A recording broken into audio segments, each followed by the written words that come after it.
By 1900, the American nation had established itself as a world power. The West was won. The frontier, the great fact of 300 years of American history, was no more. The continent was settled from coast to coast. Apache war chief Geronimo had surrendered in 1886. Defeat of the Sioux at the Battle of Wounded Knee in 1891 had brought the Indian Wars to a close. By 1900, the Indians were on reservations and the buffalo were gone. Homesteading and the introduction of barbed wire in 1874 had brought an end to the open range. The McCormick Reaper had made large-scale farming profitable, and, in 1900, the U.S. was by far the world's largest agricultural producer. The first transcontinental rail link had been completed in 1869. 3 decades later, in 1900, the nation had 193,000 miles of track, with 5 railroad systems spanning the continent. The world's first oil well had been drilled in Titusville, Pennsylvania, in 1859. By 1900, major oil fields were being tapped in Kansas, Illinois, Louisiana, Oklahoma, and Texas. The supply of American oil seemed limitless. John D. Rockefeller's Standard Oil Trust dominated the world's petroleum markets and controlled more than 90% of the nation's refinery capacity. At the turn of the century, the strength of a nation's industrial capacity was measured by the number of tons of steel it produced. In the 1880s, Andrew Carnegie had constructed the world's largest steel mill in Pittsburgh, Pennsylvania, and by 1900, the United States was the largest steel producer in the world, turning out 10 million tons a year. Henry Ford had built his first gasoline engine car in 1892, and the world's first auto race was held in Chicago in 1896.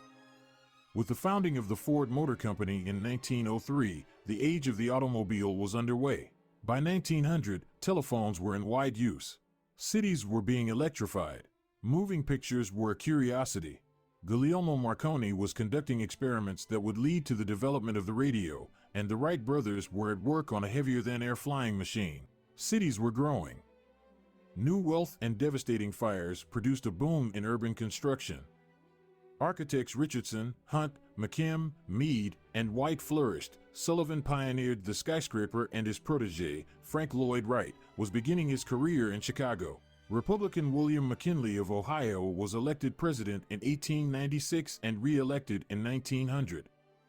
He had been preceded by Democrat Grover Cleveland and would be followed and overshadowed by Theodore Teddy Roosevelt, who was vice president when McKinley was assassinated in 1901, but later elected president in his own right. McKinley was the last of 5 Civil War veterans to serve in the White House, signaling the end of the post-war era. He was also the 5th of the 6 Ohio presidents to serve during the 50-year period 1868 to 1908. The ascendancy of Ohio and the Midwest in national politics demonstrated that the United States was no longer a nation oriented to the Atlantic seaboard. It stretched, as Catherine Lee Bates's 1895 anthem, "America the Beautiful," put it, from sea to shining sea. In this period of booming growth, the nation experienced a dramatic presidential election. The 1896 campaign was perhaps the most fiercely fought contest since Andrew Jackson's time. Republican McKinley represented Eastern conservative mercantile and industrial interests. Democrat William Jennings Bryan stood for Western radical agrarian interests. McKinley was a staunch supporter of high tariffs and the gold standard, while Bryan favored easier credit and free silver. 36 years old, Bryan was known as the boy orator from the River Platte and compared by some with the river itself, a mile wide and an inch deep. His cross of gold speech became famous. "You shall not crucify mankind upon a cross of gold," he thundered. This was a time of both confidence and ferment. In the cities and the states, political progressives were coming to power, experimenting with reforms such as women's suffrage, direct election of United States senators, the initiative, recall, the Australian ballot, primary elections, and laws setting minimum wages, work standards, and regulated rates for common carriers and services. Followers of the progressive movement believed in the perfectibility of man and his society. It was, said historian Samuel Eliot Morison, an attempt through government action to curb the arrogance of organized wealth and the wretchedness of poverty amid plenty. Although McKinley certainly was no progressive, the movement was on the rise. 2 of the 3 presidents who followed him were progressives, Republican Theodore Roosevelt and Democrat Woodrow Wilson. McKinley looked every inch a president. Young reporter William Allen White said of him after an interview, "He was the statue in the park speaking." A dignified, reserved man, McKinley was the last of the old-style, low-key presidents. McKinley is generally considered to have been a good but weak man. He was promoted into the White House by his friend, Ohio party boss Mark Hanna. He was bullied into a war with Spain in Cuba by the sensationalist New York press and a jingoist Congress, and he was trapped into acquiring the Philippines by his Assistant Secretary of the Navy, young Theodore Roosevelt. This war was immensely popular with the American people. For the first time since the Civil War, men from the North and the South closed ranks and marched to war as the bands played the marches of John Philip Sousa. The conflict lasted less than 100 days, only 289 Americans lost their lives in battle, and the United States scored a triumphant victory over Spain. This splendid little war, as Secretary of State John Hay called it, changed the course of American history.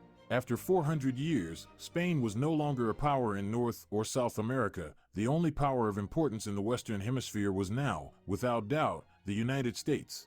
The U.S. Navy's Asiatic Squadron, under the command of Commodore George Dewey, defeated the ramshackle Spanish fleet in the Battle of Manila Bay in less than a morning, without losing a single man. The Navy gained great popular support, and every schoolboy knew the names and specifications of the major ships of the line. After a two-decade effort to build a modern steel navy, the United States was a great naval power. The United States, by annexing having led his cavalry troop of cowboys, the Rough Riders, up San Juan Hill in a skirmish with the Spanish in Cuba, Colonel Theodore Roosevelt became a national hero and, as fate would have it, McKinley's successor as President of the United States. A number of World's Fairs were staged in the turn-of-the-century period, and some of the American memory collections offer glimpses of these events. Edison's films offer a ringside seat at the Pan American Exposition of 1901 in Buffalo, New York. Like the just after the 1893 World's Columbian Exposition, the Field Columbian Museum in Chicago was involved in an international expedition. Railroad publicist Joseph Gladding Pangborn organized the World's Transportation Commission to gather information about foreign transportation systems, especially railroads. The expedition lasted from 1894 to 1896 and visited over 20 nations in today's less developed countries.